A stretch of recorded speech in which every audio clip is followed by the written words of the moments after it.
the very first technique or very simple piece of advice I'd give or guidance, what's your posture? We spend so long looking down at our devices that all of us are developing this slight hunch, which is not helpful for confidence. Also, really interestingly, there was this wonderful research that was done with Amy Cuddy's team, and they found that the power posing had some challenges in terms of the p-value, but this other research was found to be quite robust. And then smiling, really simple. Smiling conveys confidence, because if you lack confidence, your body will tell you not to smile. So if you see someone not smiling, the brain automatically goes, oh, they're not telling the truth, or something's up there. The first one to exude more confidence, especially if you're an introvert and that competence factor, you got to be speaking up in meetings. And this is really difficult for introverts. I am an introvert. In meetings, I would struggle so much. If you're an introvert, you might feel this way. Even before I would raise my hand, so the moment my brain had the signal of, oh, I have an idea or I have a question, I hadn't even done anything with my body, but my entire body would start to sabotage. My heart would pump, my throat would constrict, and I hadn't done anything yet. So I had this whole thing going on inside of me, and yet no one would know it. So as an introvert, really important to speak up, because you need to be visible. Here's what I did. Here are the challenges that I came across. Here's what I would do differently if I could do it again.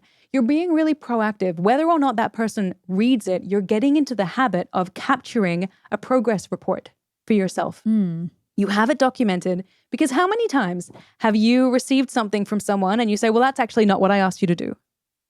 Or you deliver something to someone and they say, that's not what you asked me to do. And you're thinking, yes, it is. I've got it written in my notes. When you document it and send them an email, it's there. It's written, it's evidence. The other one is the power of walking, especially when it comes to creativity. So we know that walking can help with focus, with reducing procrastination, and increasing your energy when you come back in after you've been outside. And the important thing with walking, though, and I've made this mistake, don't take your device.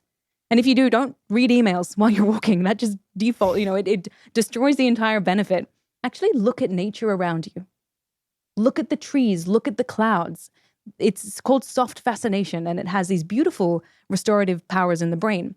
But the other thing is, there was a study in 2014 from it was a Stanford researcher, and what she found was that when people went out for a walk and looked at nature around them and then came back in, they had more creativity. Their levels of creativity were significantly higher than those who were inside, and it actually persisted for a long time once they were back in and working.